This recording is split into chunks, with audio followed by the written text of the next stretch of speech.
आज के पॉडकास्ट में आप सभी का बहुत बहुत स्वागत है। साथियों, आज की बातचीत कुछ ख़ास होने वाली है और आज हम उन सवालों के जवाब जानेंगे जो आपको किताबों में नहीं मिलेंगे, यानी कि अपनी ज़िंदगी में झांकने का एक मौका। क्या स्पिरिचुअलिटी नाम की या आध्यात्म नाम की कोई चीज़ होती है? वो आध्यात्म जो एक आत्मा की आवाज़ समझा जाता है, जो अलग अलग धर्मों में अलग अलग माना जाता है। क्या वाकई आध्यात्म एक अलग चीज़ है? क्या उसकी हमारे ज़िंदगी में कोई ज़रूरत है भी या नहीं है? इस ख़ास बातचीत में आज हमारे मेहमान हैं प्रोफेसर आशुतोष प्रिय जी। कि हमारे हिंदू धर्म में भगवान को भोग लगाया जाता है। हाँ। निश्चित रूप से बताएं कि अगर भगवान वास्तव में खाने लगे होते तो कोई भी भोग नहीं लगाता। और भोग कैसे लगाते हैं? भोग जाते हैं मंदिर में तो हम सबसे अच्छी वाली मिठाई ले जाते हैं। हाँ, बिल्कुल। और वो अच्छी कौन सी है? जो मुझे अच्छी लगती है। भगवान को थोड़ी पता है। जितने भी धर्म में जितने लोगों को हमने मान रखा है, भगवान हो, अल्लाह हो, ईसा जीसस हो, कोई ये कुछ नहीं दे पाएंगे। जिस दिन वो अगर कहते हैं कि भाई हम आप लोगों को कुछ नहीं दे सकते तो मंदिर खाली हो जाएंगे। मंदिर। स्पिरिचुअलिटी होती क्या है? अध्यात्म कोई धर्म नहीं है।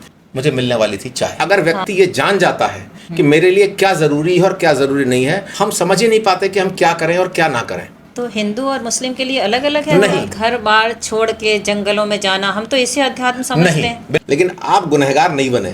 कई लोग कहते हैं भाई मोक्ष पाना है तो मरना पड़ेगा। कि आत्मा का परमात्मा से डायरेक्ट कांटेक्ट। हाँ, किसी ने कहा कि भाई मूर्ति पूजा कर लो। ये लव और प्रेम की बात करते हैं कि जो चीज़ें दिखाई नहीं देती हैं वो परमानेंट है और जो चीज़ दिखती हैं वो कोई भी परमानेंट नहीं है। तो कुरान में कहते हैं वो शक्ति एक ही है, ये दिखाई दे रही हैं, ये सब चीज़ें खत्म होने वाली हैं। माँ भी जब बेटे से कहेगी तो ये कहेगी बड़ा होकर ये मेरी सेवा करेगा। यानी कहते हैं संगीत से टेंशन कम संगीत होता से है। टेंशन कम हाँ। होती है। ऐसे बच्चों के लिए आप क्या कहना चाहेंगे कि उनसे आप कहें कि नहीं, इनसे बात नहीं करना, तो उसी से ही बात ज़्यादा करना है? मैच्योर हो गए हैं बच्चे, अब इनसे क्या कहें। तो विद्या वो है जो मुक्त करे और कर्म जो है वो बंधन में ना बांधे। सचिन तेंदुलकर सुबह 3 बजे प्रैक्टिस के लिए चले जाते थे। कभी कभी कुछ नहीं भी मिलता तब भी हम उस काम को करते हैं क्योंकि हमें अच्छा लगता है। हाँ, अच्छा लगता है। हाँ। क्या कोई भी इंसान खुद को पूरी तरह जान सकता है? बक्कार व्यक्ति ने उन पर थूकना शुरू किया। कहते हैं जब मन चंगा कठौती में गंगा। लेकिन अगर ज्यादा हम सरल हो गए हाँ। तो फिर लोग तो हमारे ऊपर हावी हो जाएंगे, अरे ये तो कुछ कहते ही नहीं है। यही वर्ल्ड में हैप्पीनेस इंडेक्स निकलता है, भूटान उसमें नंबर 1 पर है। और हम बहुत लोग छोटा सा 115 नंबर पे आते हम हैं कहते शायद। हैं हाँ हम 115 आया उस पे आते हैं। वहाँ ताले नहीं लगते, लेकिन भगवान एक की जगह 2 आ गए। एकादशी का व्रत रखा तो भगवान प्राप्त नहीं हुए। नहीं हुए। क्या आत्मा भी परेशान होती है, खराब होती है? क्या है ये?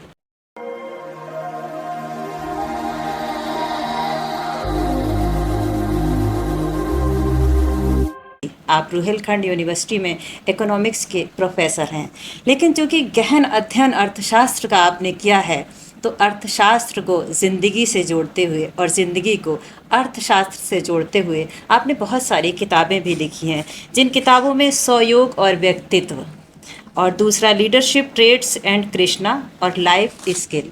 तो लाइफ स्किल से जुड़ी हुई बातें हैं, आध्यात्म की बात है, स्पिरिचुअलिटी की बात है। तो हम आपसे बात कराएंगे और मुलाकात करवाते हैं आशुतोष जी से। आपका बहुत बहुत स्वागत नमस्कार। है। नमस्कार मैडम। सर, आध्यात्म की बात चल रही है तो स्पिरिचुअलिटी होती क्या है? बहुत ही सुंदर आपने प्रश्न किया और मुझे लगता है कि आपने इस प्रश्न को उठा के हमारा या आपकी बातचीत ही नहीं, समाज का एक ऐसा मुद्दा उठाया है जो वास्तव में हम लोग कहते तो हैं जी, लेकिन उसके बारे में सोचते नहीं। हाँ। और आध्यात्म क्या है आपने जो पूछा, ये बड़ा इम्पोर्टेंट क्वेश्चन है, क्योंकि आध्यात्म के थ्रू अभी जैसे आपने लाइफ स्किल की बात की, मैंने जब पुस्तक लिखी लाइफ स्किल्स, तो स्किल्स कहाँ से आते हैं? हाँ। स्किल्स हमारे पास जीवन जीने की जो कला है। जी। कला क्यों कहते हैं? कई बार आपने देखा साइंस तो हमारे पास हो सकती है कि भाई साइंस है हमारे पास जिसमें कि हम स्टेप बाय स्टेप किसी चीज़ को करते हैं, लेकिन कला वो है कि जिससे हमारी प्रस्तुति होती है, जब हम कोई भी चीज़ को प्रेजेंट करना चाहते हैं। और आध्यात्म को जब हम लेते हैं, क्योंकि कई बार आप देखेंगे कि धर्मों से आध्यात्म को जोड़ दिया जाता है। आध्यात्म मेरे हिसाब से, और मैंने जो अध्ययन किया उसके हिसाब से, आध्यात्म कोई धर्म नहीं है, किसी धर्म से नहीं जुड़ा हुआ है, वो केवल आपकी जीवन जीने की कला है। अब कला कैसे है? कला इस तरीके से है कि आप अपने को कितना नियंत्रित कर पाते हैं। बड़ी समस्याएं हैं कि साहब हम किसी भी चीज़ को देखकर परेशान हो जाते हैं, किसी भी चीज़ को देखकर खुश हो जाते हैं। और कई बार हम देखते हैं, जैसे मान लीजिए आपके घर में कोई चाय पीने आया और बहुत सारे कप रखे हुए हैं और उन्होंने उसमें चाय दी। तो जब चाय आप देते हैं तो लोग क्या करेंगे कि जो सबसे बढ़िया कप थे उन्हें पहले उठाएंगे, जो थोड़े कम सुंदर कप होंगे उन्हें बाद में उठाएंगे, और जो सबसे बेकार कप होंगे उन्हें उसके बाद में उठाएंगे। ऐसा क्यों? क्योंकि जीवन में यही एक बहुत बड़ा प्रश्न है। मैं आपके घर आया, मैंने चाय पी और मैंने बढ़िया वाला कप पर ध्यान दिया, लेकिन मुझे मिलने वाला क्या था? मुझे मिलने वाली थी चाय। हाँ। तो जीवन का जो दर्शन है वो इस बात पर बड़ा इंपॉर्टेंट है कि हमें ये नहीं पता होता कि हमको मिलने वाला क्या है। मैं आपके घर आया, मैंने आपका कमरा देखा, हमने आपकी सुंदरता देखी कि भाई ये इतना सुंदर सुंदर सब चीज़ें बनी हुई हैं, लेकिन हमें ये मिलने वाला नहीं है। हमें जो मिलने वाला है वो हमारी और आपकी बातचीत से जो हमारा ज्ञान वर्धन होगा, हम जो चीज़ सीखेंगे, हमारे संबंधों से जो हमको एक खुशी मिलेगी, वो हमारे लिए है, उसके अलावा कुछ नहीं है। मैं आऊँगा, बैठूंगा, चला जाऊँगा। तो कहने का मतलब है आध्यात्म वो चीज़ है जो हमको बताती है कि वास्तव में हमारे जीवन में ज़रूरतें क्या है, मेरी ज़रूरत क्या है। और आध्यात्म से ही हम स्व को जोड़ते हैं, सेल्फ को जोड़ते हैं, क्योंकि आध्यात्म वो ज्ञान देता है जिससे मैं ये जान सकूं कि मेरे लिए क्या इम्पोर्टेंट है और क्या इम्पोर्टेंट नहीं है। और जीवन में अगर व्यक्ति ये जान जाता है कि मेरे लिए क्या ज़रूरी है और क्या ज़रूरी नहीं है, तो मुझे लगता है कि उसे एक निर्णय लेने में बहुत आसानी हो जाती है। आज हमारे देश में और हमारे समाज में जो समस्याएं हैं वो अनिर्णय की स्थिति से ही हो रही हैं। अनिर्णय है, हम समझ ही नहीं पाते कि हम क्या करें और क्या ना करें। भगवान, धर्म, चाहे वो हिंदू धर्म हो, चाहे वो मुस्लिम धर्म हो, चाहे वो बौद्ध धर्म हो, चाहे वो सिख धर्म हो, चाहे वो ईसाई धर्म हो, सारे धर्म बताते एक ही रास्ता है, लेकिन हम बटे हुए हैं, हम बट जाते हैं। हम करते हैं कि नहीं साहब इन्होंने ये बता रखा है। मैं आपको बताऊं, जब हम बात करते हैं कि स्पिरिचुअलिटी का मतलब एक तरीके से कंट्रोल है। आप कैसे अपनी चीज़ों को कंट्रोल कर सकते हैं, और कंट्रोल सबसे मुश्किल काम है। जैसे हम कई बार कहते हैं, अभी जब हम आगे बात करेंगे तो हम आपको बताएंगे, समर्पण सबसे मुश्किल काम होता है। समर्पण कर देना।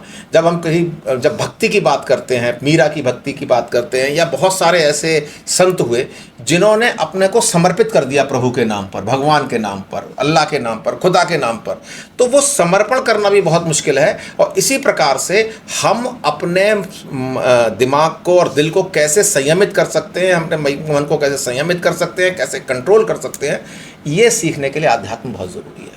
तो हिंदू और मुस्लिम के लिए अलग अलग है? नहीं, मैंने क्या कहा, आध्यात्म का धर्म से कोई मतलब नहीं है। अच्छा। आध्यात्म और धर्म में अगर हम बात करें तो मैं आध्यात्म को कहता हूं परम ज्ञान प्राप्त करना। परम ज्ञान का मतलब क्या होता है? जो मेरा ऑब्जेक्टिव है। जैसे मैंने आपको कहा कि मेरे जीवन का लक्ष्य क्या है, अगर मुझे पता चल जाए तो मैं उस रास्ते पर चलने लगूंगा। धर्म एक माध्यम हो सकता है, लेकिन आध्यात्म अलग अलग नहीं है। अध्यात्म कहो कि आप हिंदू धर्म में अलग है या मुस्लिम धर्म में अलग है, ऐसा बिल्कुल नहीं है।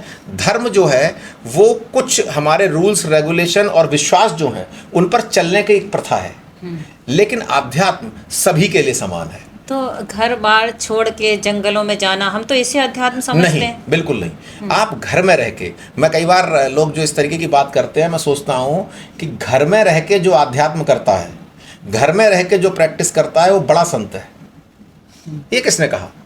भाई आपने इस दुनिया में जन्म लिया और आप सब कुछ छोड़कर जो है आप जंगल में चले जाएं, तो ये तो बहुत आसान है। हाँ, आसान। आप सब कुछ छोड़ दीजिए, बिल्कुल। लेकिन आप जब घर में रह रहे हैं, आप दुनिया को देख रहे हैं, आप परिवार को देख रहे हैं, आप बच्चों को देख रहे हैं, समाज को देख रहे हैं, और सबको देखते हुए अगर आप ज्ञान की प्राप्ति करते हैं, अगर आप ये जान पाते हैं कि वास्तव में जीवन का लक्ष्य क्या है, तो निश्चित रूप से ज्ञान की प्राप्ति क्या? हाँ, क्या ज्ञान, क्या प्राप्त करने की? देखिए, बहुत बढ़िया बात कही है आपने। ज्ञान क्या प्राप्त करना है, जीवन का लक्ष्य। अगर मैं आपसे पूछूं कि भाई जीवन का लक्ष्य आप क्या मानती हैं, तो निश्चित रूप से आप घूम फिर के सारे तरफ से जब घूम लेंगी तो आप कह सकते हो कि मुझे सफलता चाहिए, मुझे एक बड़ा मकान चाहिए, मुझे धन चाहिए, मुझे, कोई कह सकता है मुझे वैराग्य चाहिए, कोई कह सकता है कि साहब मुझे जो है खेल बहुत पसंद है, किसी को मूवी बहुत पसंद है। लेकिन सबको जब घूम लेंगे, सबसे पूछ लेंगे, तो अल्टीमेटली वो लोग क्या कहेंगे, इससे मिलेगा क्या आपको? तो आप कहेंगे खुशी मिलेगी। तो खुशी जो मिली वही हमारे जीवन का लक्ष्य है, वही ज्ञान की प्राप्ति। वही जिस समय आपको खुशी प्राप्त होने लगी, निश्चित रूप से आपने अपने जीवन को जीना सीख लिया। और ज्ञान का मतलब क्या होता है कि देखिए, खुशी अच्छे काम से भी हो सकती है और खराब काम से भी हो सकती है। हाँ। इसमें जो डिफरेंशिएट कर लेते हैं वो अध्यात्म है। अच्छा। मेरे कहने का मतलब यह है कि आप 100 गुनाहों के बीच में बैठे हुए हैं, लेकिन आप गुनहगार नहीं बने, क्योंकि आप आध्यात्मिक हैं। मैं आपको आपकी कहानी एक सुनाता हूँ कि एक 2 पक्षियों की कहानी है। उस पक्ष पर 2 पक्षी बैठे हुए थे। एक पक्षी जो है इधर उधर दुनियादारी घूमता रहता था, वो कहता खूब घूमना फिरना मज़ा लेना यहाँ वहाँ करता था। एक जो पक्षी था शांति से बैठता था, देखता था, चीज़ों को ऑब्जर्व करता था, और वो अपना एक इस तरीके की चीज़ मानता था कि जो मेरे लिए लिखा है, जो मेरे जीवन में होना है वो होगा, मैं अपना कर्म कर रहा हूँ, मुझे कुछ खुशी पाने के लिए मुझे स्पेशल एफर्ट नहीं करना है। हाँ। दूसरे पक्षी ने कहा कि अरे यार, तुम कैसे हो, तुम क्यों ऐसे बैठे रहते हो, तुम घूमो फिरो, दुनिया में कितनी मस्ती लेने की चीज़ें हैं। तो बोला नहीं नहीं ठीक है, तुम अपना कर्म करो, मैं अपना कर्म करूँगा। दोनों खुशी प्राप्त कर रहे हैं। एक बार जंगल में आग लगी, तो जंगल में जब आग लगी तो जंगल में आग लगने से जो है वो गर्मी पैदा हुई। अब उस जिसको ज्ञान नहीं था, जिसको पता नहीं था, उसने क्या किया, वो इधर भागा, इधर बच जाऊं, उधर चला जाऊं, ऐसा करूं वैसा करूं। उसने जब ये करना शुरू किया, लेकिन धीरे धीरे वो उस गर्मी की चपेट में आके बेहोश हो गया। ये व्यक्ति अपनी जगह पर बैठा हुआ था और इसने कहा कि देखिए, मैंने ये प्राप्त कर रखा है, ये मुझे पता है कि मेरे जीवन का जो लक्ष्य है वो इसमें एक अच्छे तरीके से रहना था, और मैं अपने जो कर्म थे वो मैंने अच्छे रखे हुए हैं। निश्चित रूप से जो ऊपर वाला है, जो मेरी आत्मा है, वो एक शुद्ध आत्मा है, और मेरी आत्मा मेरी इस तरीके का विश्वास रखती है कि मैं जो हूँ बच जाऊँगा, मुझे ऐसा कुछ भी नहीं होगा। और वो बच जाता है। जब वो उठता है और देखता है कि या तो ये तो वहीं बैठा रहा और इसने ऐसा नहीं किया, तो उसने पूछा कि भाई ऐसा क्यों हुआ। तो बोले कि भाई देखो, एक बात समझ लो, जीवन में ज्ञान की प्राप्ति, जैसे कई बार हम लोग हिंदू धर्म में मोक्ष कहते हैं। हाँ। मोक्ष क्या है? कई लोग कहते हैं भाई मोक्ष पाना है तो मरना पड़ेगा। अरे भाई, मरना नहीं पड़ता है। कई बार कहते हैं लोग मोक्ष पाने के लिए मरे तब मोक्ष मिलेगा। नहीं साहब, मोक्ष यहीं मिलता है। मोक्ष का मतलब यह है कि मैं इतना ज़्यादा, जैसे कर्मण्येवाधिकारस्ते मा फलेषु कदाचन, तो कर्म की बात अगर हम करते हैं तो आप वो इसका मतलब ये नहीं कि मा फलेषु कदाचन कि आपको कोई फल की इच्छा नहीं करनी है या कुछ नहीं है। हाँ। लेकिन उन्होंने ये कहा कि इस दुनिया में जब हम आए हैं, मैं इस दुनिया में जब आया हूँ तो मुझे कर्म करना मेरा इंपॉर्टेंट काम है। कर्म का सही करते रहिए, फल की चिंता, फल आएगा जरूर, आएगा जरूर, चिंता नहीं। हाँ, चिंता नहीं करनी है। चिंता करते ही आप वो स्ट्रेस की बात करने लगते हैं जो मेरे समाज में व्याप्त है। हाँ। आप जाओगे, आप किसी के पास जाते हो और आप एक इच्छा लेके जाते हो, एक्सपेक्टेशन लेके जाते हो। आप दोस्त के पास गए कि भाई मैं जाऊंगा और ये मुझे कॉफ़ी पिलाएगा, लेकिन उसने पूछा ही नहीं, उसने पानी पिला के भेज दिया। अब आपके मन में एक चिंता व्याप्त हो गई। नहीं, मैं आपको बताऊं कि अगर एक्सपेक्टेशंस को हम अलग कर पाए तो ये सबसे बड़ा आध्यात्म है आज की डेट में। परिवारों में पति पत्नी की बात कर लो, भाई बहन की बात कर लो, भाई भाई की बात कर लो, किसी भी रिश्ते की बात कर लो, वहाँ प्रेम कम है, आस्तिकता ज़्यादा है। लेकिन मानव जीवन है तो एक्सपेक्टेशन तो होती है हम लोगों को। यही आध्यात्म है। हाँ। इसकी प्रैक्टिस करना। अच्छा, हम आध्यात्म को ऐसे समझें कि आत्मा का परमात्मा से डायरेक्ट कांटेक्ट। हाँ, अब आपने कहा परमात्मा। हाँ। जैसे ही हम परमात्मा की बात करते हैं तो कहीं ना कहीं धर्म सा दिखाई देने लगता हाँ, है। हाँ। ये बड़ी विडंबना सी है। हाँ। लेकिन धर्म एक शक्ति है, शक्ति। हम सब मानते हैं। हाँ। वो हिंदू धर्म में भी है, आप मुस्लिम धर्म में बात करें तो उसमें भी है। हर धर्म में एक शक्ति को तो माना जाता है, लेकिन शक्ति को अलग अलग तरीके से बांट दिया गया। कैसे बांट दिया गया? किसी ने कहा कि भाई मूर्ति पूजा कर लो, किसी ने कहा नहीं, मूर्ति की पूजा जरूरत नहीं है। बौद्ध धर्म ने अलग बात कही, सूफी ने अलग बात कही। हाँ। वो जब गाते हैं, अगर आप सूफी गाने देखो, आप कव्वालियाँ देखो, आप कुछ चीज़ें देखो, तो वहाँ क्या होता है कि वो एक प्रेमी और प्रेमिका की तरह जो है बात कर रहे होते हैं। इतना बढ़िया लगता है। तो कहने का मतलब है कि उस शक्ति को आप कैसे भी मान लीजिए। हाँ। कैसे भी मान लीजिए, धर्म को अलग करके। हाँ, क्योंकि कई बार क्या होता है कि जैसे गुरु होता है, गुरु जैसे होता है, तो गुरु को या किसी एक पर्टिकुलर चीज को आप अल्टीमेट पावर मानते हैं, अल्टीमेटली यही अंतिम शक्ति है। तो उस पर विश्वास रखना बहुत ज़रूरी है। मैं ये नहीं कहता कि भगवान को नहीं मानना है, भगवान को मानना है, अल्लाह को मानना है, जीसस को मानना, सबको मानना है, लेकिन आध्यात्म इस तरीके से अलग है कि वो बताता है कि रास्ता क्या है, क्या रास्ता है वहाँ से मिलने का। उस रास्ते पर चलने के लिए ये आपको ज़रूरी नहीं है आपको वही मिलेगा, लेकिन उस पर चलने के लिए ये ज़रूरी नहीं है कि आप किसी बिलीफ्स को, किसी धर्म को ही फॉलो करें। आप सेल्फ का, स्वयं से बात करें। मैं कई बार कहता हूँ कि आप सुबह उठिए और 2 मिनट रोज, 2 या 4 मिनट अपने से बात करिए। हम लोग अपने से बात नहीं करते। हम लोग बातचीत करने के लिए हमेशा कहेंगे कि 2 लोग होने चाहिए। नहीं नहीं नहीं, यही सबसे बड़ी कमी है। हमारे एक गुरुजी थे, उन्होंने मुझसे एक बार कहा कि सुबह उठ जाओ और सुबह उठ के बिस्तर पे बैठे बैठे कम से कम 3-4 मिनट स्वयं से बात करिए। स्वयं से बात करिए। स्वयं से बात करना कितना आसान नहीं है, बहुत मुश्किल है। क्या बात करें? स्वयं से बात करिए। मैं क्या चाहता हूँ, मैं इस दुनिया में क्यों आया हूँ, मुझे क्या चाहिए। अब आपको जब इससे आंसर्स मिलना शुरू होंगे तो आपका मन अलग बात कह रहा होगा, हृदय अलग बात कह रहा होगा, और आप जब ये द्वंद्व में फंसेंगे तो निश्चित रूप से आप धीरे धीरे धीरे धीरे धीरे धीरे स्वयं से बात करके ही एक सही निर्णय पर पहुंच। इसीलिए कई बात मैं बता दूं आपको कि जो चीज़ आपके लिए सही हो सकती है वो मेरे लिए गलत हो सकती है, जो मेरे लिए गलत हो सकती है वो आपके लिए सही हो सकती है। इसमें कभी भी कोई भी चीज़, एक बड़ी अच्छी सी कहानी है। राजा जनक जो थे, राजा थे, रात को एक दिन सो रहे थे, तो सोते सोते उनको एक सपना आया कि मुझे जो है कुछ लोगों ने पकड़ लिया और पकड़ के वो जो है बहुत दूर जंगल में ले गए।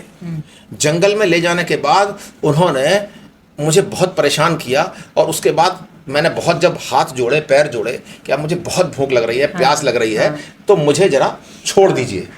उन्होंने क्या किया, उन्होंने उनको छोड़ा और थोड़ा सा अनाज उनको दिया। सपना देख रहे हैं, चलते गए चलते गए चलते गए चलते गए।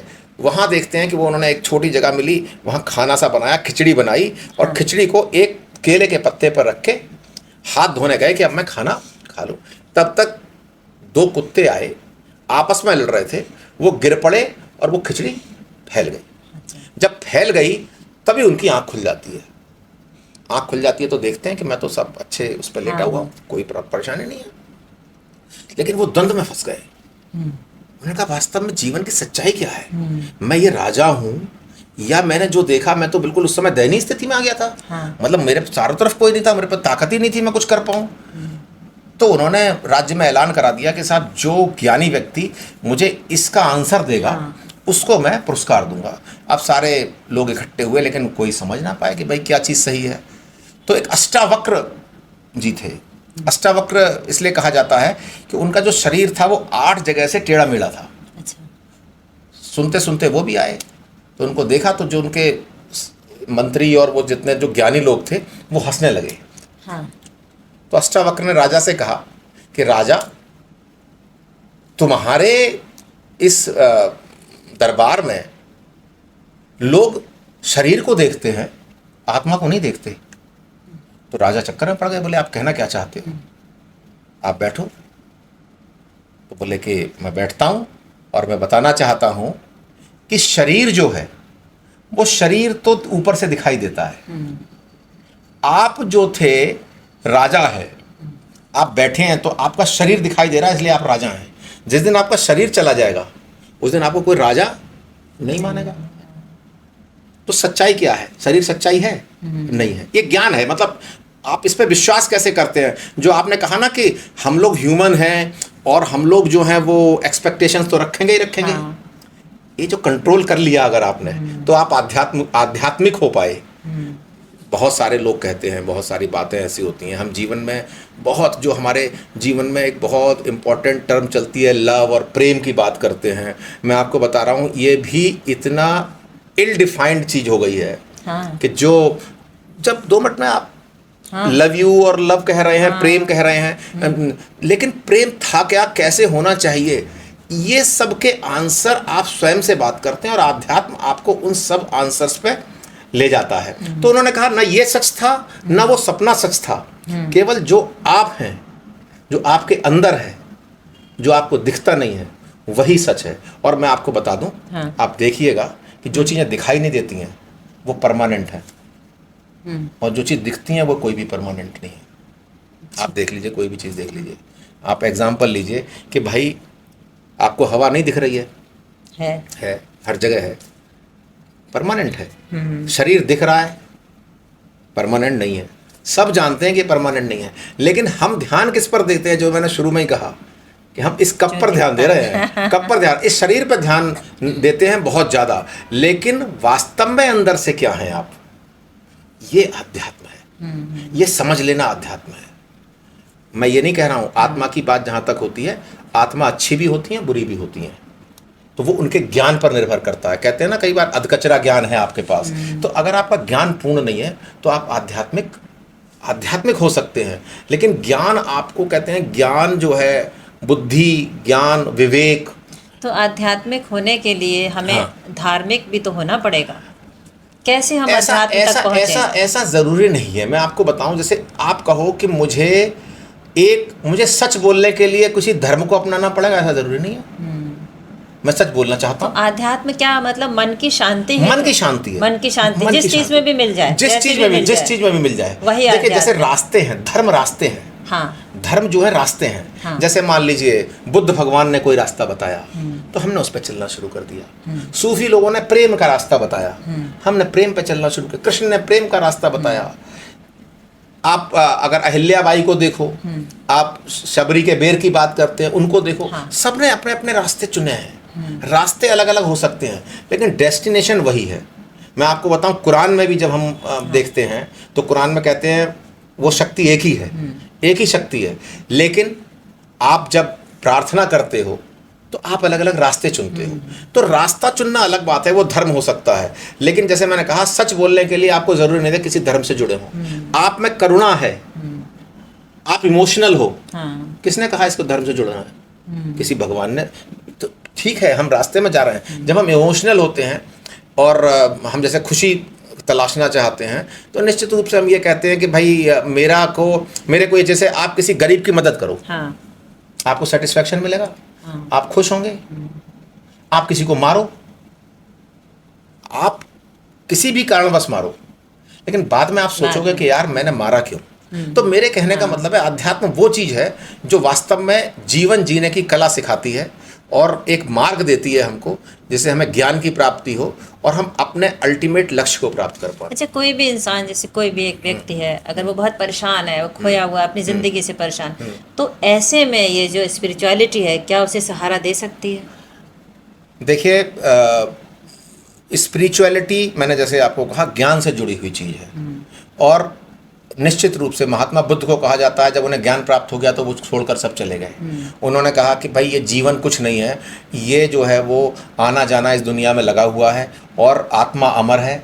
तो ये सब चीज़ें जितनी मुझे दिखाई दे रही हैं, ये सब चीज़ें खत्म होने वाली हैं। तो इसलिए वो उन्होंने सब कुछ छोड़ दिया। ठीक है, तो इसी तरीके से जो आप कह रही हो कि जब आप अवसाद में होते हैं, हाँ। जब आप परेशान होते हैं, तो कई बार आप देखिए कि आप मंदिर में जाके बैठ जाते हैं। हाँ। आप किसी की प्रार्थना करने लगते, एक अच्छे दोस्त के पास बैठ जाते हैं। अब हम छोड़िए, अब हम धर्म से अलग हो जाइए। आप किसी अच्छे दोस्त के पास अपने गुरु के पास बैठ जाते हैं। गुरु किसी भी धर्म का हो सकता है, और गुरु की बात कई बार हम करते हैं, जब छोटे बच्चे परेशान होते हैं तो माँ के पास चले जाते हैं, पिता के पास चले जाते हैं। वो उसके लिए भगवान है। बिल्कुल। वो रास्ता बताता है। वो कहता है नहीं बेटा, तुम परेशान मत हो, मेरा रिजल्ट खराब आया, मैं परेशान हो गया, मैंने मेहनत बहुत की थी, लेकिन वे क्वेश्चंस नहीं आए जो क्वेश्चंस मैंने उम्मीद किए थे। एक्सपेक्टेशन थी मेरी, उम्मीद किए थे, वो क्वेश्चन नहीं आए। मैं गया और मैंने जाकर माँ से कहा कि माँ ऐसा ऐसा हो गया, कोई बात नहीं है बेटा, कर्म करो, फल की इच्छा मत करो।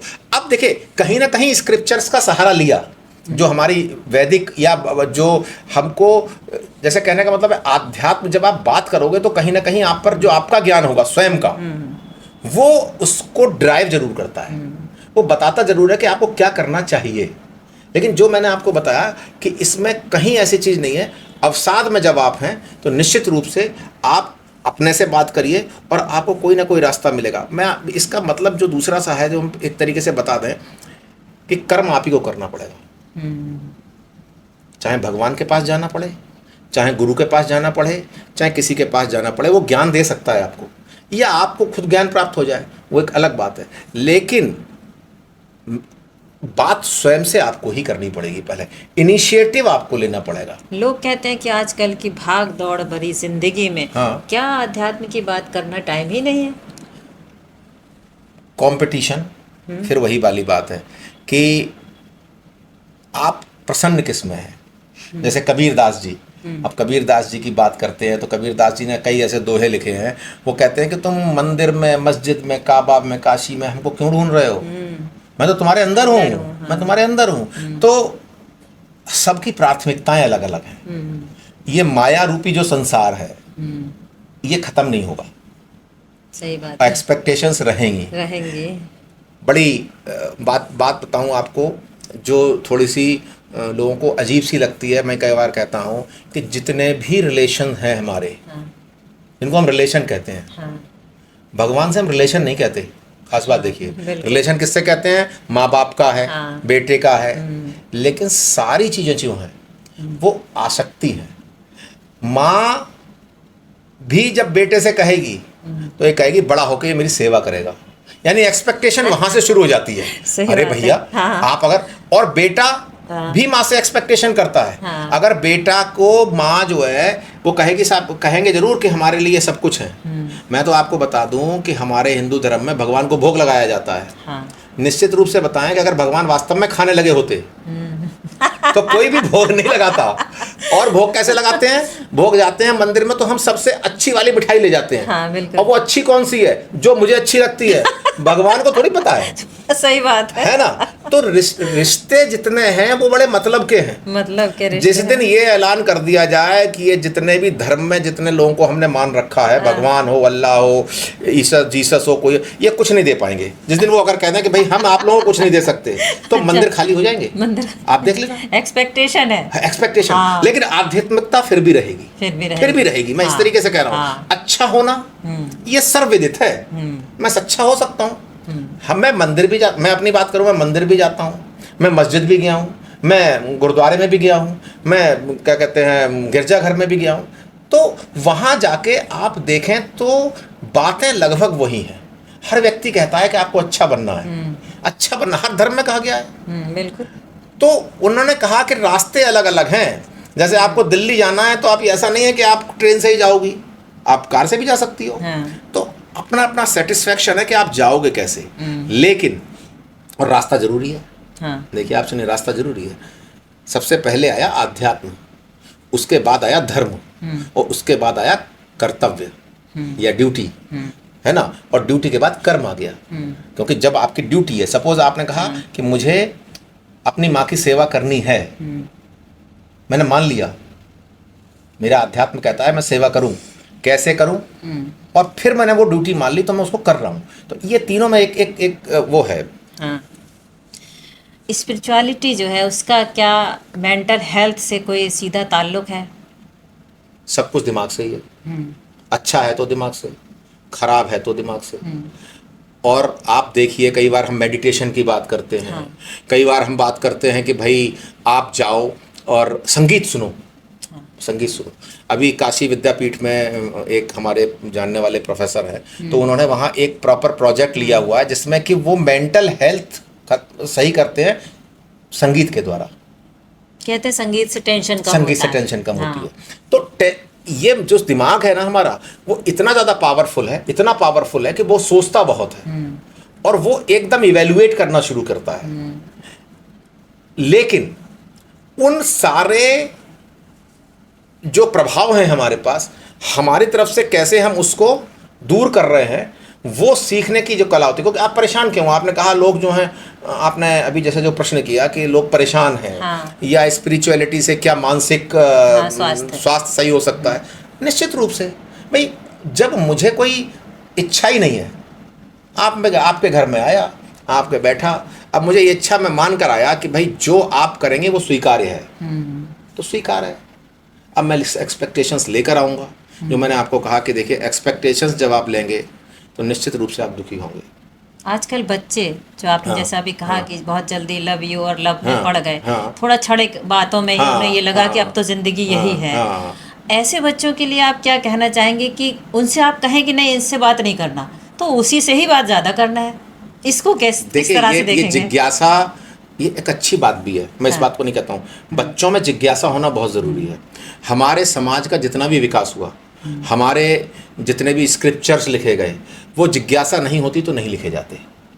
जितने भी बड़े बड़े लोगों ने जो हम लोग को बताए गए हैं चीज़ें, कबीर दास हों, रहीम दास हों, और बहुत सारे लोग हैं, वो उन्होंने जो अच्छी चीज़ें बताई हैं वो कहीं ना कहीं जिज्ञासा रही होगी, और जिज्ञासा प्रयोग पर आधारित होती है। हम लोग साइंटिफिक लोग हैं, जैसे मैंने कहा, आपने कहा मैं अर्थशास्त्र का विद्यार्थी हूँ, तो मैं सबसे पहले जिज्ञासा क्रिएट करूँगा, और जिज्ञासा क्रिएट करूँगा तो मैं फिर उस पर रिसर्च करूँगा, मैं देखूंगा कि वास्तव में ये चीज़ सही थी या नहीं थी, और उसके बाद उसके जो रिजल्ट्स आएंगे उनको मैं ये कहूँगा कि ये सही है या गलत है। तो जो आपने कहा कि बच्चों में हम बच्चों को बताते हैं वही बात करते हैं, कोई बात नहीं, स्वतंत्र छोड़ दीजिए।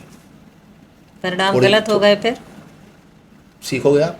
एक बात समझ लो, आप देखो आपके छोटे बच्चे रहे होंगे, तो जैसे आप उससे कहो कि भाई ये गर्म है, मत पकड़ो मत पकड़ो मत पकड़ो, एक दिन वो पकड़ लेता है, तो जब जल जाता है तो फिर उसके बाद आप हाथ बढ़ाओगे तो भी नहीं पकड़ेगा। नहीं पकड़ेगा ना। तो ये ह्यूमन नेचर है। मैं आपको बता दूं कि आप कुछ भी कहते रहो, तभी तो सेल्फ की इंपॉर्टेंस आई। देखिए ये स्व की इंपॉर्टेंस यहीं पर आई कि जो स्व है वो स्वयं जब हमको लगेगा कि हाँ ये सही है या गलत है, तो निश्चित रूप से वो बिल्कुल मन बताता है कि क्या सही है, क्या गलत है। क्षणिक चीजें हो सकती हैं। जैसे मैं बताऊं, प्रेम की बात करते हैं, जब हम प्रेम की बात करते हैं तो प्रेम का मतलब है समर्पण। समर्पण करना कौन चाहता है ये बताइए? ना त्याग करना चाहता।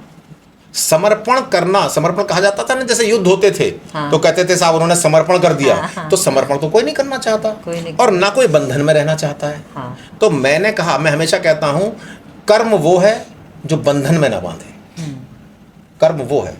आप यहाँ बैठे हुए हैं, आपकी इच्छा है कि मैं जो हूँ इस चीज़ पर बात करूँ, स्पिरिचुअलिटी पे, और कोई साहब आए जिनको आपको रिस्पेक्ट भी देनी है और उन्होंने कहा नहीं स्पिरिचुअलिटी पे मत करो, तुम इकोनॉमिक्स पे करो, तो आपका मन जो है कि हमें तो इस पे करना थे, तो अब आप क्या, अब आप उस तरीके से नहीं कर पाएंगे। तो कर्म वो है जो बंधन में ना बहा दे, और विद्या वो है जो मुक्त कर दे। जो ज्ञान की बात करते हैं, विद्या वो जो मुक्त कर दे। मुक्त का मतलब क्या होता है? You are free. और जिस दिन आप देखिए, आप अपने बच्चों को देख लीजिए, चाहे महिला हो या पुरुष हो, जिस दिन आपको लग जाएगा कि ये व्यक्ति जो है अब इस लायक हो गया, कई बार हम लोग कहते हैं अब ये मैच्योर हो गए हैं बच्चे, अब इनसे क्या कहें, तो जिस दिन आपको लगेगा कि इसमें इतना ज्ञान प्राप्त हो चुका है, तो आप उसके पीछे कभी नहीं जाते। और बच्चा जब छोटा होता है तो हम क्यों जाते हैं? क्योंकि हमें लगता है इसके पास ज्ञान नहीं है। तो विद्या वो है जो मुक्त करे, और कर्म जो है वो बंधन में ना बांधे। इस तरीके की चीज लेकर हमारी एजुकेशन भी चलेगी, तो भी सब लोग आध्यात्मिक हो जाएंगे। सब लोग, आध्यात्म कहीं से अलग से नहीं आता है, ये अंदर का ज्ञान है, अंदर के हमारे। और मैं बताऊं आपको कि इस जो विषय आपने उठाया है, इस तरीके के विषय अगर हमारे विश्वविद्यालय में या विद्यालयों में डिस्कशन करे जाने लगे हैं, तो निश्चित रूप से बच्चों को शुरू में ही वो चीज़ प्राप्त हो जाएगी कि वो अपना डिसीजन सही लेंगे। लेकिन बड़ा अजीब सा हमने देखा है भाई, महिलाएं या पुरुष, बच्चा छोटा है या एक यंग एज में है, अगर वो कोई गलती करता कहते हैं अरे आजकल इसकी तो एज है ये करने की, ये करने की। बिल्कुल। अब यही आपने गलत कर दिया। बिल्कुल सही बात है भाई। भागवत कथा सुनने जाओ या प्रवचन सुनने जाओ तो कौन जाए? हमारी माँ बुढ़ी हो गई, हम उनसे कहेंगे जाओ प्रवचन सुनाओ। अरे भाई यंग को सुनाइए, यंग को सुनाइए, शुरू में सुनाइए, वो अपने आप निर्णय लेगा। जीवन को समझने का तरीका, यही स्पिरिचुअलिटी है, कहीं कुछ ऐसा अलग से नहीं है। आप इकोनॉमिक्स के प्रोफेसर हैं और बात आप स्पिरिचुअलिटी पे बहुत अच्छे से कर लेते हैं। आपकी जो बुक है, क्या नाम है? स्वयोग और व्यक्तित्व।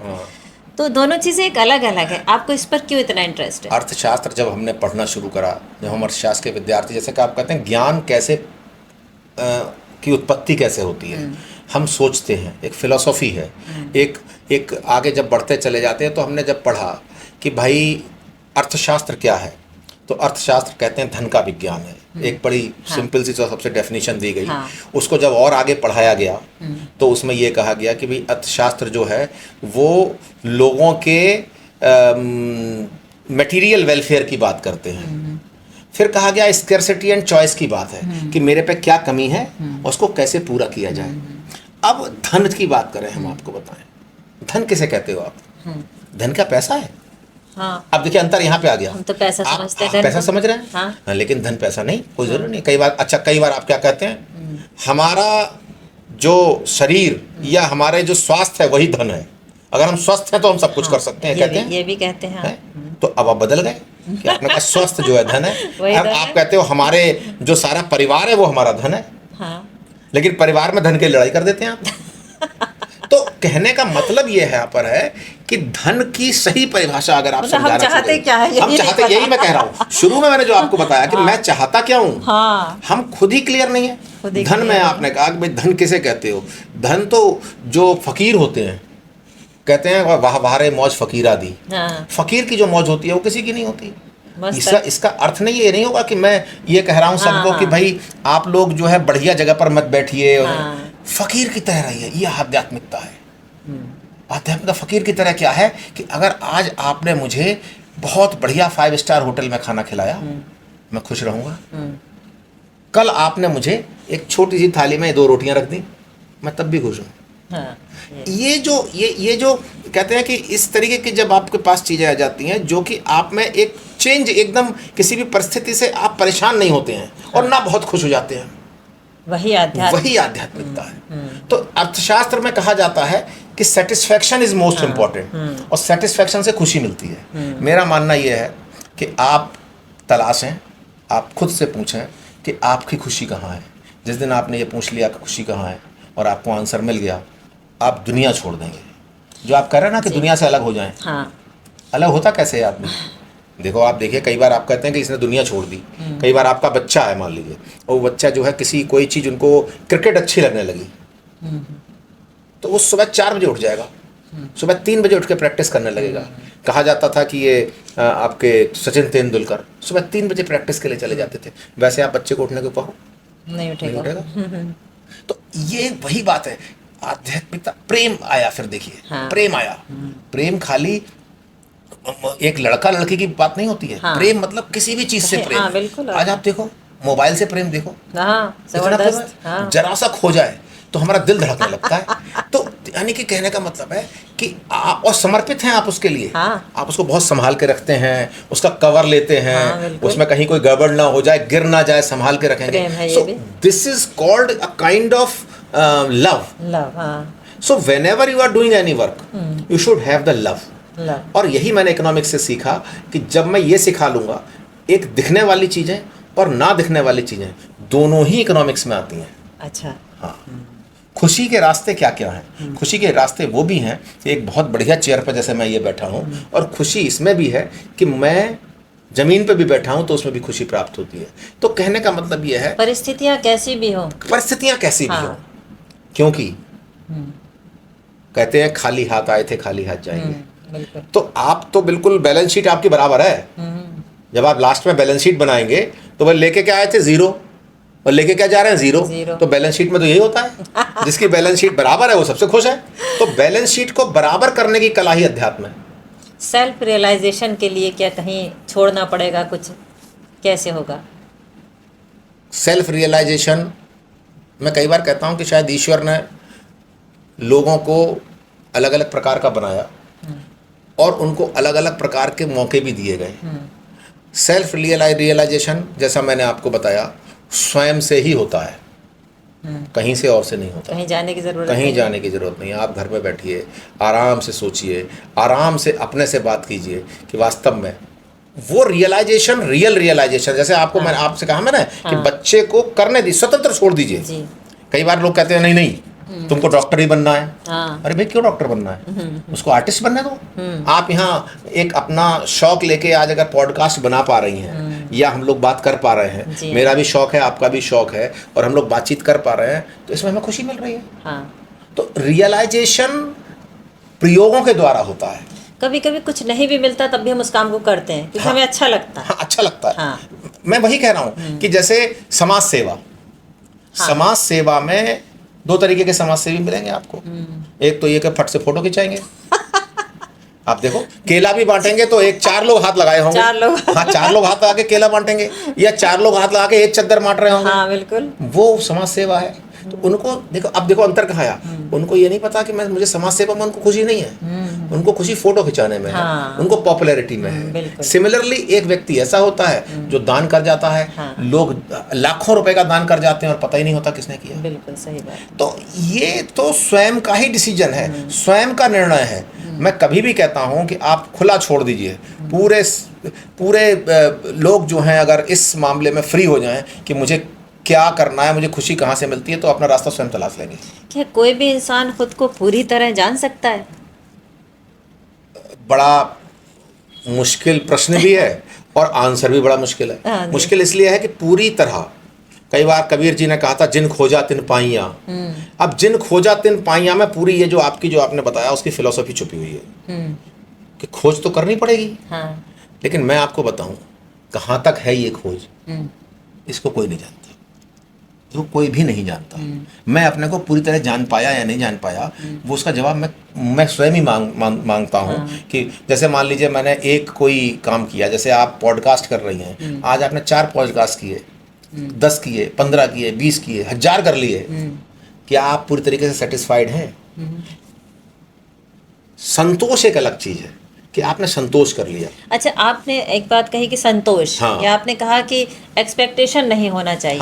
लेकिन जिस दिन संतोष और एक्सपेक्टेशन खत्म हो गई तो हम तो कुछ करेंगे ही नहीं। बिल्कुल। देखिए, अब आप एक्सपेक्टेशन को आप कर्म करें, फल की इच्छा ना करें। जो दुख होता है वो दुख एक्सपेक्टेशन से होता है। कभी किसी ने कर्म के लिए मना नहीं किया, कर्म करिए आप। दुख जो होता है वो हमको उम्मीद से होता है। और दुख आप देख लीजिए, आप कभी आंसर लीजिएगा, आप किसी से पूछे कि दुख तुम्हें कब होता है? जब मेरी उम्मीद पूरी नहीं होती है। कर्म करने में तो किसी को दुख होता ही नहीं, किसने कहा? किसी को दुख होता हो कर्म करने में तो बताओ। आप काम कर रहे हो, कोई भी दुख नहीं होगा। और जैसे हम बीच में एक कहानी पढ़ रहे थे कि एक संत जी थे, जा रहे थे, तो एक बक्कार व्यक्ति ने उन पर थूकना शुरू किया। एक बार थूका, दूसरी बार थूका, तीसरी बार थूका, 50-60 बार थूका। संत जी चले जा रहे थे। तो संत जी से पूछा उसने कि साहब ये बताओ कि इतना मैंने कर लिया, फिर भी आपको फर्क नहीं पड़ा? तो संत ने कहा देखो, थूकते थूकते तुम्हें ये ज्ञान हुआ कि मुझे नहीं थूकना चाहिए। अच्छा। हाँ। और जब आप थूक रहे थे मेरे ऊपर, तो मैं ये कोशिश कर रहा था कि मैं किस लेवल तक अपने को कंट्रोल कर सकता हूँ। ज्ञान तो तुझे प्राप्त हो गया।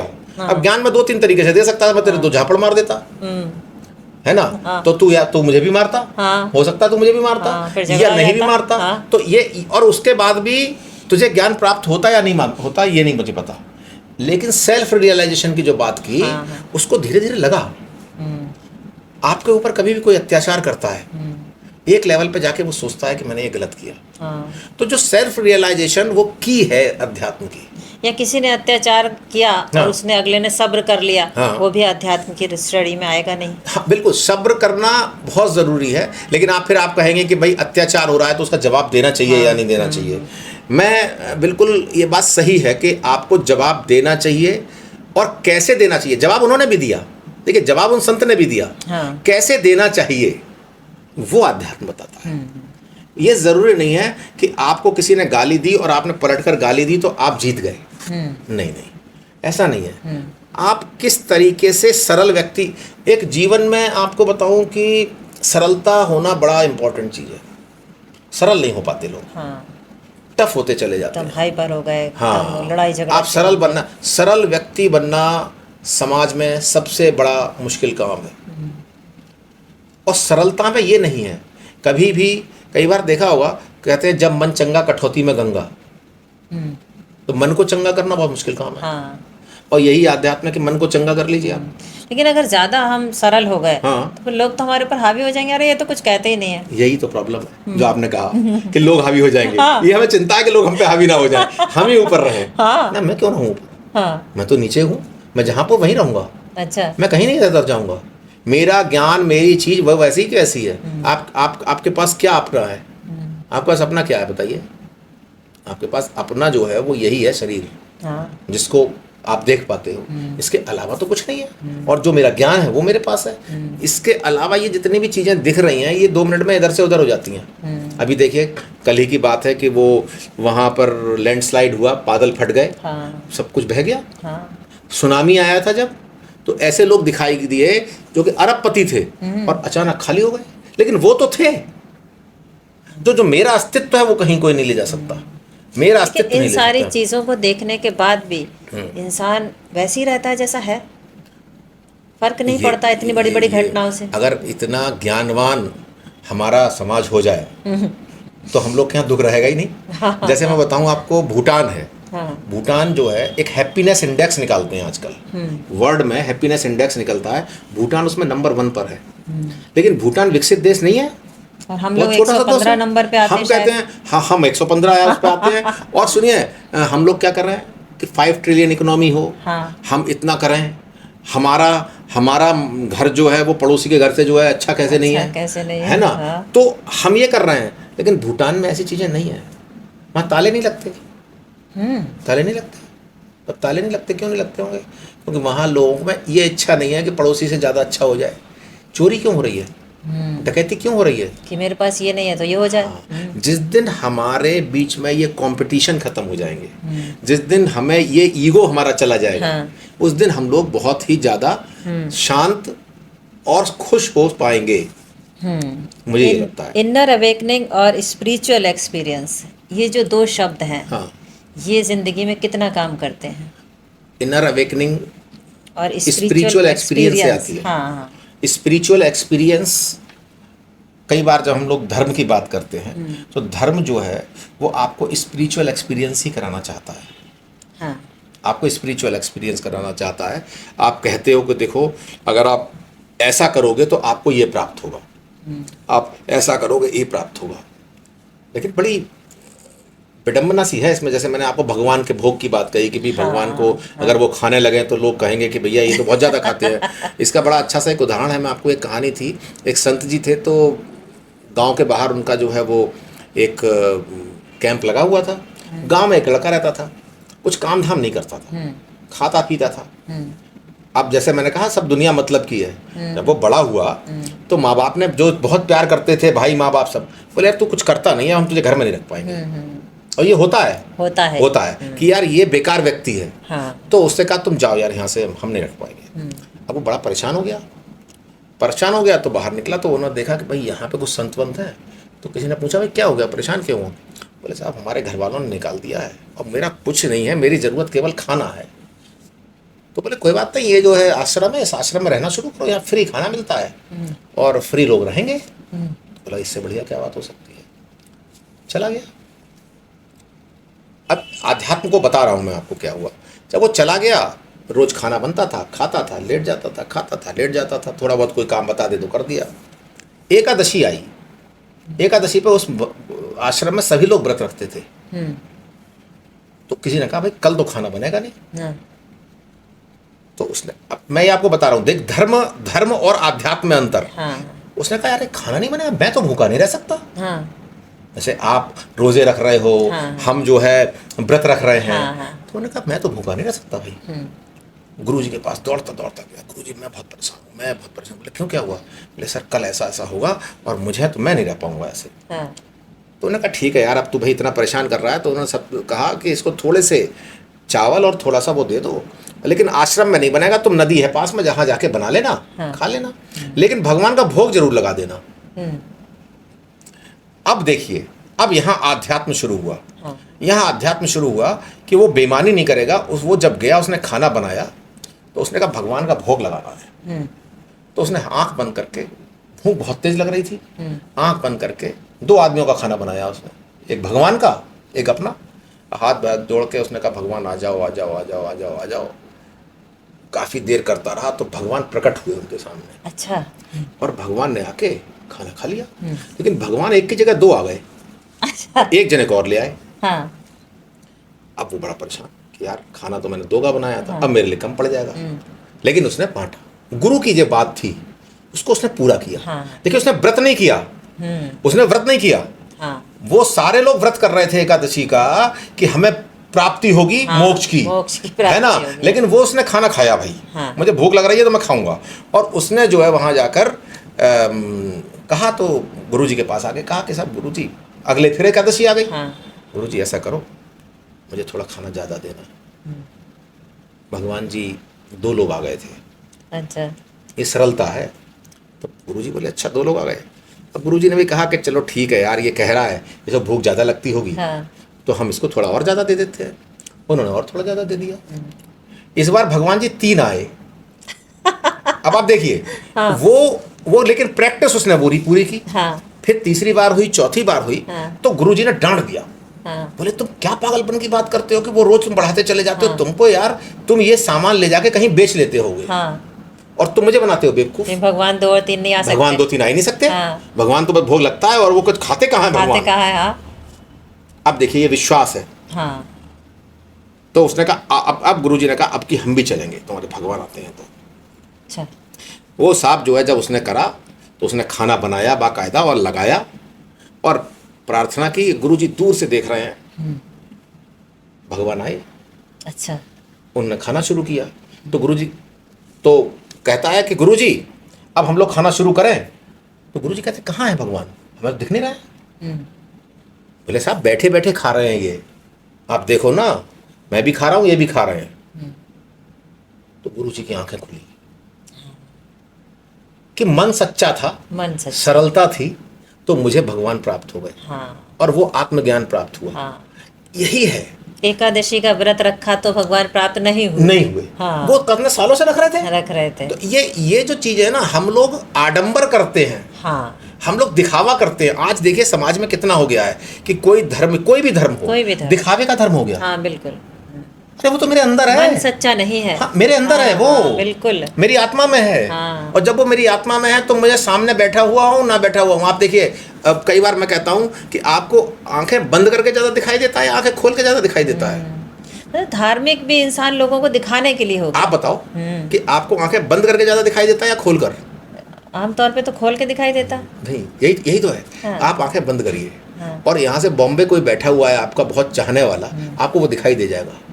अच्छा। उतनी दूर तक। और जब आप ऐसे देखोगे तो दरवाजा बंद कर दिया तो इसके बाहर नहीं देख पा रहे हो आप। हाँ। मीन्स कि आपके जो अंदर है हाँ। वो इतना ताकतवर है कि आपको सब चीजों के जवाब, सेल्फ रियलाइजेशन, ये Self जवाब realization। आपका हुआ। आप कहाँ पहुंच जाते हो आंखें बंद करके। एक दौड़ हो रही थी, उसमें जब मेढकों की दौड़ हुई, तो जब मेढक की दौड़ हुई तो एक खंबा लगा हुआ था, उस पर चढ़ना था। मेढकों ने दौड़ना शुरू करा। तो मेढकों ने दौड़ना शुरू करा तो लोग चिल्ला रहे थे कि दो इसमें दृष्टांत दूंगा। चिल्ला रहे थे अरे नहीं हो पाएगा, नहीं हो पाएगा, नहीं हो पाएगा। तो चलने लगे। कुछ मेढक एक रुका, फिर दूसरा रुका, फिर तीसरा रुका। एक चलता चला जा रहा था और वो अल्टीमेटली जाके चढ़ गया।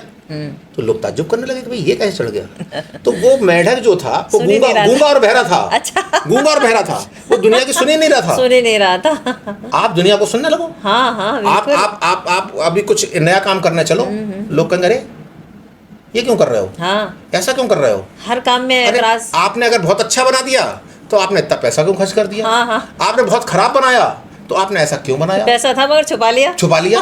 तो आदमी कभी भी ये सेटिस्फेक्शन में नहीं है।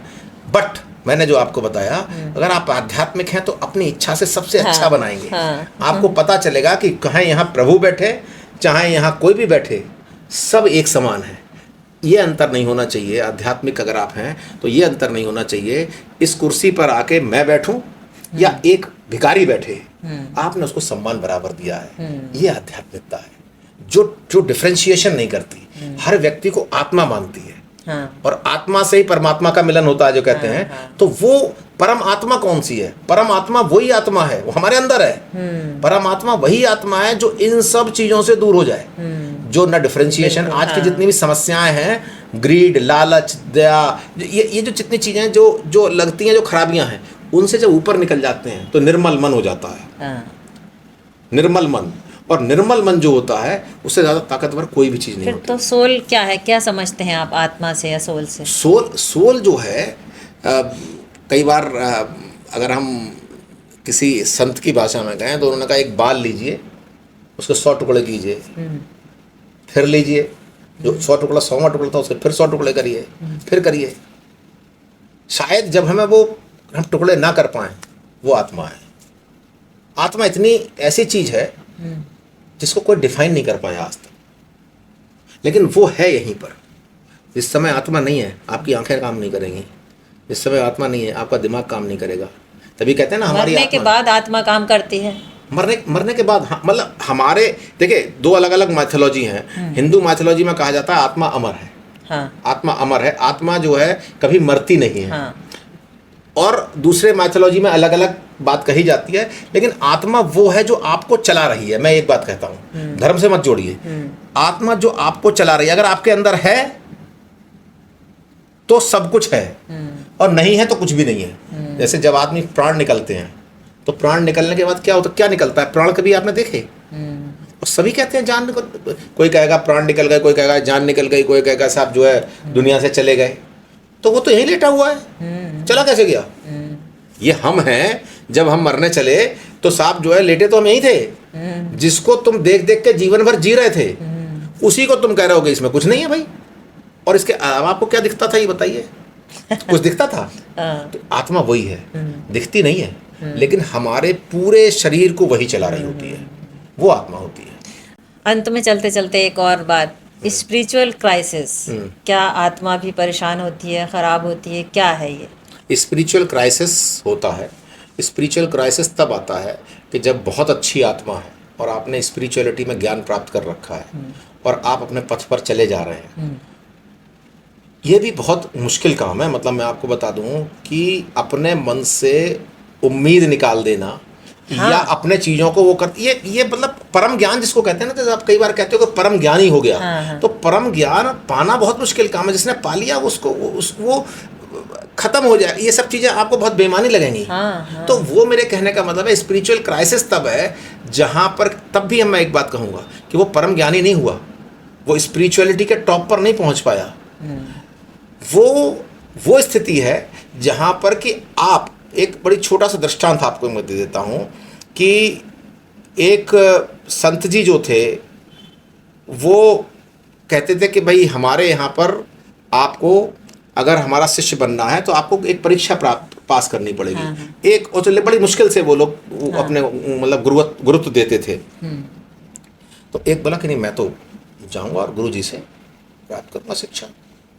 आया तो उसने कहा कि भाई ये बताओ, गुरुजी ने कहा तुम क्या क्या कर सकते? बोले सब गुरुजी जो आप कहो वो कर दूंगा। तो बोले जाओ तुम 1 साल जाओ तपस्या करके आओ। चले गए साहब। हाँ।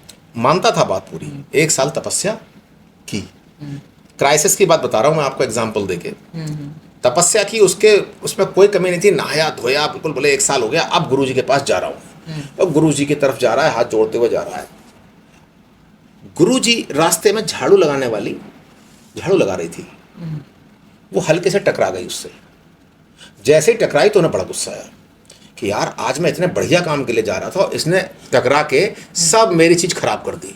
तो वो साहब जो है एकदम गुस्सा हुआ, बहुत तेज गुस्सा हुआ। लेकिन उसने कहा चलिए ठीक है, अब जो भी हुआ मैं जाता हूँ गुरुजी के पास। गुरुजी दूर से देख रहे थे सब। तो गुरुजी बोले ठीक है, आ गए तुम? बोले हाँ सर। बोले अभी तुम तैयार नहीं हुए, हाँ। तुम जाओ वापस जाओ। हाँ। फिर 1 साल बाद आया। हाँ। अब के गुरुजी ने कहा कि भाई ऐसा करना, इसके रास्ते में थोड़ा कूड़ा गिरा देना। अब गुरुजी ने खुद कहा हाँ। कूड़ा गिरा देना।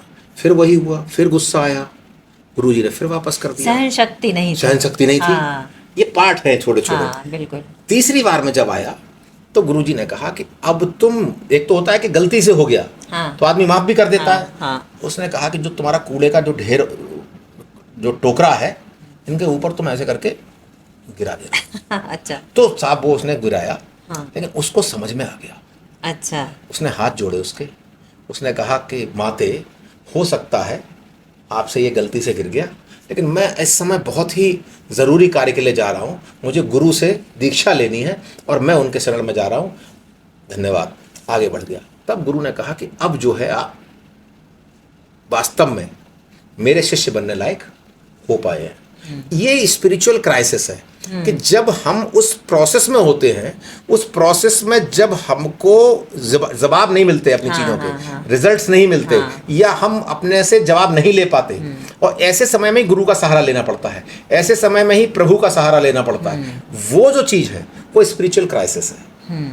जिस दिन स्पिरिचुअल क्राइसिस हमारी खत्म हो जाएंगी, जिज्ञासाएं खत्म हो जाएंगी, मैं टॉप लेवल के स्तर पर पहुंच जाऊंगा। मतलब हमको चीजें परेशान करना छोड़ दें। परेशान करना छोड़ हाँ। देंगे। मैं आया हूं इस जीवन में, इस जीवन में मुझे जैसा दिया गया है, जैसा रहना है, उस परिस्थितियों से मैं अपने को परेशान नहीं होने दूंगा। सारे झगड़े खत्म हो जाएंगे। हाँ, परेशान नहीं होने दूंगा। मैं ये कह रहा हूँ परेशान नहीं होने दूंगा।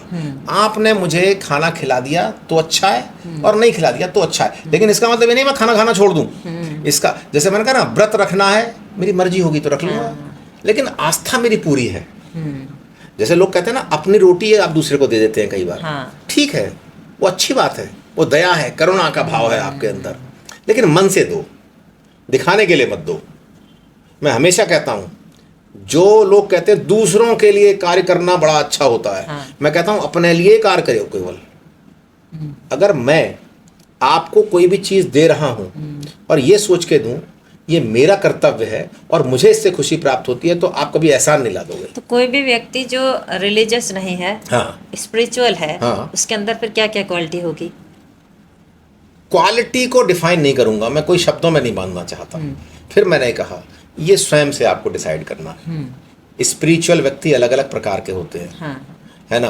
और जैसे कहते हैं कि कई बार हमको ज्ञान प्राप्त जब हो जाता है, जैसे वाल्मीकि जी थे, डाकू थे, उन्हें ज्ञान प्राप्त हुआ। ज्ञान किसने दिया? ज्ञान परिवार वालों ने दिया कि साहब जो है तुम तो चोरी करते हो तो तुम्हारा काम है, हम तुम्हारी चोरी में हम इसके हिस्सेदार नहीं है। कहा ना। तो वो कहने का मतलब है कि वो उनको ज्ञान उस समय प्राप्त हो गया, और उन्होंने कहा ना ये सब बेकार की बात है, हम इसमें नहीं पढ़ते, हम जा रहे हैं। तो ये कभी भी ऐसे इवेंट्स हो सकते हैं, इसलिए कभी भी ऐसा मत करिए कि आप एक क्लास लगाएंगे कि स्पिरिचुअलिटी की क्लास है।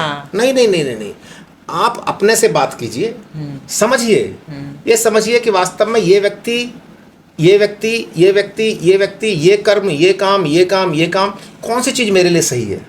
जिस समय आप जवाब देंगे, आप सेटिस्फाइड होंगे, निश्चित रूप से आप एक आध्यात्मिक व्यक्ति हो जाएंगे और आपको अपने जीवन को जीने की कला आ जाएगी और सफल व्यक्ति बन जाएंगे। जैसे शुरू में मैंने बताया कि आपने बहुत सारी बुक्स लिखी हैं, उसमें स्वयोग और व्यक्तित्व, तो इसमें क्या लिखा है आपने स्वयोग व्यक्तित्व में? देखिए, स्व, योग और व्यक्तित्व, ये तीन शब्द मैंने इसलिए लिए। आपने स्पिरिचुअलिटी पे बात की, आध्यात्म पे बात की, और आध्यात्म मैंने आपको बताया कैसे प्राप्त होता है, स्व से प्राप्त होता है, सेल्फ रियलाइजेशन से प्राप्त होता है, सेल्फ से टॉक करने के बाद प्राप्त होता है। इसमें मैं एक बहुत इंपॉर्टेंट चीज़ बताऊं कि जब मैंने एक बार पढ़ा, एक होता है रियल सेल्फ और एक होता है इमेजिनरी सेल्फ। अच्छा। आप समझिए, बड़ा इंपॉर्टेंट चीज़ है। जिस समय ये रियल सेल्फ और इमेजिनरी सेल्फ एक दूसरे में समा जाते हैं, आपका व्यक्तित्व बहुत असली व्यक्तित्व बन जाता है। रियल सेल्फ और इमेजिनरी सेल्फ का एक छोटा सा उदाहरण दे दूं मैं आपको। बारात में जा रहे हैं, आप खड़ी हैं साइड में और लोग नाच रहे हैं, आपका मन करेगा कि मैं नाच लूं, लेकिन कोई आपसे कह नहीं रहा है। अंदर क्या है? अंदर तो डांस करने की इच्छा है पूरी, और लेकिन असलियत जो रियल सेल्फ क्या है, वो ये है कि मैं डांस करना चाहती हूँ। और इमेजिनरी आपने इमेजिन बना रखे दूसरों के, भाई दूसरे क्या कहेंगे, इस वजह से आप डांस नहीं कर सकते, है ना। दुनिया क्या कहेगी, लोग क्या कहेंगे। जिस दिन ये चीजें आपने खत्म की, आप दुनिया के सबसे खुश व्यक्ति हो जाएंगे। ये बात हो जाएंगे, नहीं हो जाएंगे कि अगर आपको वही सब चीजें करने को मिल जाए, परवाह ही नहीं करना। हाँ, जो कहा ना, कर्म वही है जो बंधन में ना बांधे। अब आप कर्म कर रहे हैं, शादी में आए हुए हैं, लेकिन डांस करने को नहीं मिल रहा। जब आपको डांस ही नहीं करने को मिल रहा है, तो आप कहोगे, लौट के आओगे, खाना वाना खा के आओगे, सोच के तो ये गए थे कि साहब जो है वो हम बहुत अच्छे से आज कपड़े वपड़े पहन के बहुत बढ़िया डांस होगा, लेकिन डांस नहीं कर पाए। तो घर पे जाके आपका मन जो है थोड़ा सा, तो वो उम्मीद जो थी वो नहीं हुई पूरी। तो मेरे कहने का मतलब है कि स्व मैंने इसलिए यहाँ से लिया कि वास्तव में जो सेल्फ होता है, सेल्फ में क्या इमेजिनरी सेल्फ है और क्या रियल सेल्फ है।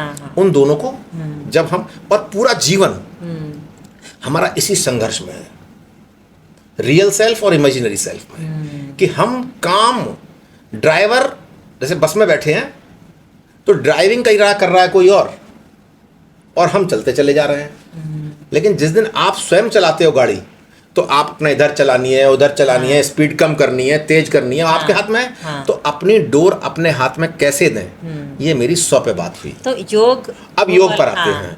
योग, योग हम यहाँ पे बात करते हैं, केवल वो योगा की बात नहीं करते हैं जो कि आप, वो योगा भी इम्पोर्टेंट है हमारी हेल्थ के लिए और उस सब के लिए।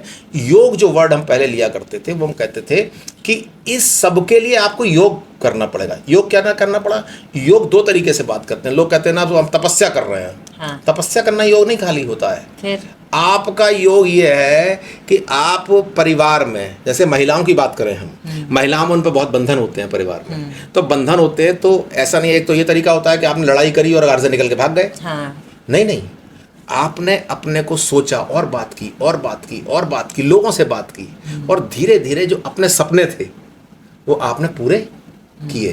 तो यानी कि योग इस चीज को कहते हैं कि हमने उस परिस्थिति को चेंज करने के लिए योग किया, पूरा प्रयास किया, और फिर उससे हमारा व्यक्तित्व, अब तीसरी बात है व्यक्तित्व। आप व्यक्तित्व की तो पूजा करते हो, भगवान राम में व्यक्तित्व था, या किसी भी धर्म में जिसकी भी बात की जाती है उसका व्यक्तित्व तो देखते हो आप कि उसने क्या त्याग किया, उसने क्या अच्छा किया। तो और देखिए जितने टॉप के लोग हैं जिनके एग्जाम्पल्स आप देते हो, उनका रियल सेल्फ और इमेजिनरी सेल्फ इक्वल हो जाता है। उन लोगों की बात मत करिए, बहुत से पॉलिटिशियंस की बात मत करिए, हम उन लोगों की बात कर रहे हैं जो वास्तव में सच्चे संत थे। उनका रियल सेल्फ और इमेजिनरी सेल्फ बराबर है, तो उससे व्यक्तित्व बनता है। तो मैंने इस जो किताब में लिखा कि स्व की बात करिए, आध्यात्मिक बनिए, उसके बाद अध्यात्म से अपने रियल सेल्फ और इमेजिनरी सेल्फ को इक्वल बनाने का प्रयास कीजिए, और जब आप प्रयास कर लेंगे तो आपका व्यक्तित्व निखर के आ जाएगा, कॉन्फिडेंस होगा। आपको जब कहा जाए ना कि जैसे एक जॉब कहा जाए, जैसे मान लीजिए किसी को कहा जाए कि भाई आप मार्केटिंग का काम कर लो, और किसी से कहा जाए कि आप जो है किचन का काम कर लो, तो मार्केटिंग वाला जो बंदा है जो चाहता है मैं मार्केटिंग करूं, उसे किचन में लगा दो आप तो वो निराश होगा ना। लेकिन उसने समझाया लोगों को, और जिस दिन वो मार्केटिंग का काम करने लगेगा उस दिन वो सबसे ज़्यादा सफल व्यक्ति होगा, खुश भी होगा। और आपने देखा होगा कि इकोनॉमिक्स की जब आप बात करी तो इकोनॉमिक्स में हम लोग एफिशिएंसी बढ़ाने की बात करते हैं, प्रोडक्टिविटी बढ़ाने की बात करते हैं। जो व्यक्ति अगर उसको उसके मन का काम मिल जाए तो वो पूरा तन मन धन देता है उसमें। बिल्कुल। जैसे मैंने क्रिकेट का एग्जांपल दिया, तो मेरी किताब में जो स्वयोग और व्यक्तित्व जो है उसमें केवल यही बात कही गई है कि किस तरीके से स्व से आप योग तक पहुंचते हैं और योग से कैसे व्यक्तित्व बनता है, और अगर व्यक्तित्व आपने अच्छा बना लिया तो समाज आपको बहुत ऊपर मानता है। ये मेरा बात है। बहुत इम्पॉर्टेंट टॉपिक पर हम लोगों ने आज बात की अपने इस पॉडकास्ट में। तो वीडियो को देख लीजिए ध्यान से, सब्सक्राइब भी कर लीजिए चैनल को, लाइक एंड शेयर तो बिल्कुल नहीं भूलना है। और आशुतोष जी ने जिस तरह से हमें समझाया कि आध्यात्म क्या है, तो घंटा 2 घंटा में ये सब्जेक्ट पूरा होने वाला नहीं है। फिर कभी हम आगे बात करेंगे इस मौके पर। आपका बहुत बहुत धन्यवाद।